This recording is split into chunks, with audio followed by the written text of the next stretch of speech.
మొత్తానికైతే కనుక సినిమాతో మళ్ళీ మనం హిట్ కొట్టామన్నా. కంగ్రాట్స్ అన్న, కంగ్రాట్స్. సినిమా చూసావా? చూసేసా అన్న. ఇంటర్వ్యూలో ఎలా ఉంది? అది తిరిగిపోయిందన్న అసలు ఇంటర్వెల్ బ్లాక్. క్లైమాక్స్ అదే కదన్న మెయిన్ హైలైట్ సినిమా మొత్తానికి. రే ఇంకా సినిమానే రిలీజ్ అవ్వలేదంటే కంగ్రాచులేషన్స్ అంట. నా బాధలో నేనుంటే ఇదో.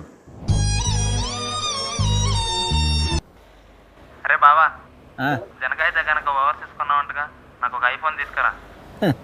రే నేను ఓవర్సీస్ రైట్స్ కొన్నా, ఇంకా ఓవర్సీస్కి వెళ్ళలేదు. ఇలా ప్రతి ఒక్కటి ఫోన్ చేసి ఐఫోన్ అడిగితే నాకేం మిగులుతారా? రిలీజ్ డేట్ ఏంటో తెలియక నేను ఎడుతుంటే మధ్యలో మీకు ఒకటి పెట్టే. హలో హలో సుహాస్ భయ్యా, ఏంటి భయ్యా ఇంత రెస్పాన్సిబుల్ అవుతాగా? సినిమా రిలీజ్ పెట్టుకొని బుక్ మై షోలో టికెట్స్ ఓపెన్ చేయలేదు, ట్విట్టర్లో ట్వీట్ లేదు. నీతో కట్టిపబ్బా, నేను అన్ఫాలో చేసేస్తున్నా ఇన్స్టాగ్రామ్. ఇంకా సినిమా రిలీజ్ అవ్వలేదు. ఇంకా లాభం లేదు, రాజుగారికి ఫోన్ చేయాల్సిందే.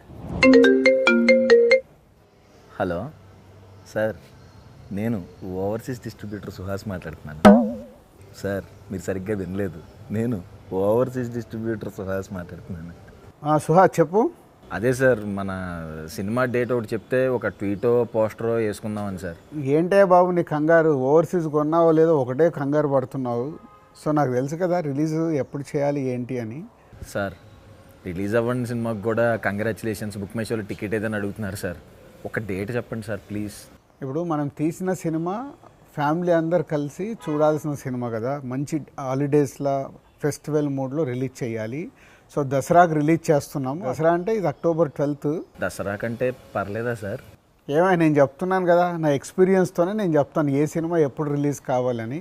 కాంపిటీషన్ ఉన్నా పర్వాలేదు, ఫెస్టివల్లో మన సినిమా ప్రేక్షకులు ఆదరిస్తారు. ఫిక్స్ అయిపోండి. మీరు ఫిక్స్ అన్నారంటే ఫిక్స్ అంతే. రైట్. అరే ఇప్పుడే డేట్ చెప్పారు, October 12th. తొందరగా పోస్టర్ ఇప్పించి ఇమీడియట్గా అర్జెంట్గా అప్లోడ్ చేసేయాలి.